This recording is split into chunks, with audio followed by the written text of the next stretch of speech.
If you suddenly remove this hair, then you will see the energies will move in that direction. If you activate the two chakras which are above the physical body, it's a phenomenal possibility. It also makes your physical body little fragile.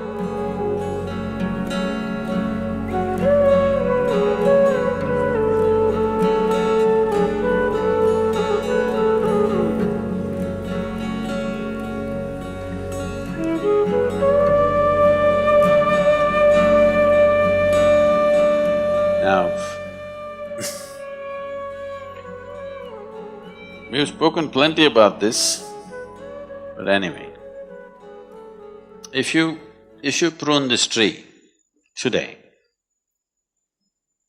the tree will focus its energy towards the area that's been pruned, and you will see, suppose you prune this part of the tree and don't prune that, you will see in this part of the tree, the number of leaves that will come out in the next 15 days or a month is much, much more than in the other part of the tree. Have you noticed this? Yes or no? Because now that this is pruned, the tree directs its energy in that direction. The others it will leave and direct this way because here the leaf must come back. The same happens in your body. If you suddenly remove this hair, then you will see the energies will move in that direction. So people who are doing certain type of sadhana want that to happen. So people don't just shave their head whenever they feel like it. On the darkest night of the month, which is called as the Shivaratri, the 14th day of the moon's phases, one day before Amavasya, on that day they shave because on that day and the Amavasya day and the next day, when the energies are… naturally there's an upsurge of energy in the human system, we want to accelerate that a little more. So on that day it is taken off because there is sadhana attached to that. If there is no sadhana, it won't make much of a difference.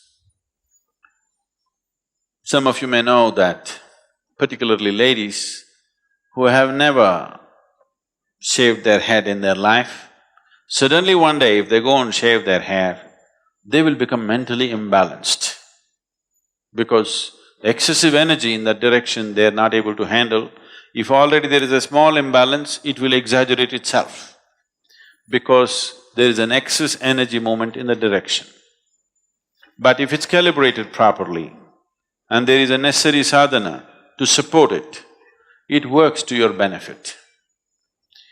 So a spiritual seeker, a sadhaka, who is not only seeking for his spiritual well-being, who is seeking how to become an instrument of a larger possibility, such a person wants to use every little support that is available in nature. So shaving one's head is a part of that. If there is no such sadhana, if that type of sadhana is not there, shearing off the hair has really no meaning as such. And if somebody reaches a state where his energies are really bursting out of his head,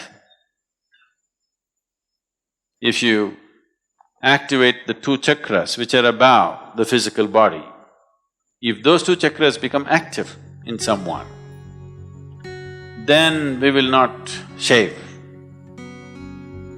In fact, we would like to grow it and tie it up just above that so that it is protected and nurtured. If you don't have enough hair, we will use cloth. You think I'm bandaged or something? Yes, in my leg, but so, if there is not enough hair, then you have to use something else. But you will need that, otherwise there will be… once the two chakras above the physical body are on, it's a phenomenal possibility but it also makes your physical body little fragile. It tends to draw more than it should. And this is the reason lot of yogis die before they're 35. Because once they attain to a certain level of energy, if they don't know all the different aspects of the body, if they do not understand the mechanics of how the human system functions, if you do not understand all the tricks of the Creator, in how many ways He's made this so complex and sophisticated, because sophistication is not just to make it complicated. Sophistication means there are more possibilities than simplistic machine. This is a highly sophisticated machine, so once the energies have topped off, then it needs to be protected. If you have thick, long hair, that could be made use of. It's a natural garment. If you don't have, or if you're afraid you will lose your hair, then you dreadlock it. You know the dreadlocks you see in sadhu sannyasis, it can be done, I won't tell you how, because if you start going around with dreadlocks, that'll not be good. There is a way to get your hair into a dreadlock. So you do that. Or if you don't have that much hair, then you use something else. Garment or a cloth comes in handy. The nature of the body is such, the volume of energy that one neuron consumes in the body, in the brain, is many fold more than what one cell in the body consumes. So, in terms of the physical structure, how the energy consumption is distributed. You can see this yourself. If somebody worries about something, they will lose weight. The best ways to lose weight is worry about something. You know that, isn't it? Yes or no? Because more activity means, more stressful activity in the brain means it'll consume a lot of energy and it will bring down the body's weight. So, the reason why Hatha Yoga is as important as it is simply to be able to conduct the body in such a way that your energies are well rooted in your physicality before you attempt higher possibilities. If one is not well rooted in his physicality, then higher possibilities will take you off from physicality. Taking you off from physicality means one may become less capable physically or he may leave altogether. Some of the Buddhist scriptures say,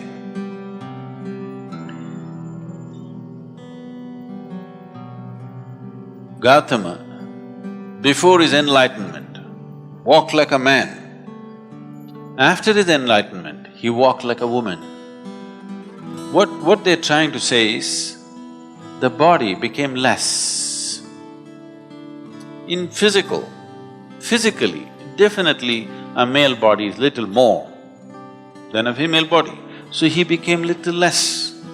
So he lost his manly capabilities and became soft because his energy shifted to a different dimension. That's what they're trying to say.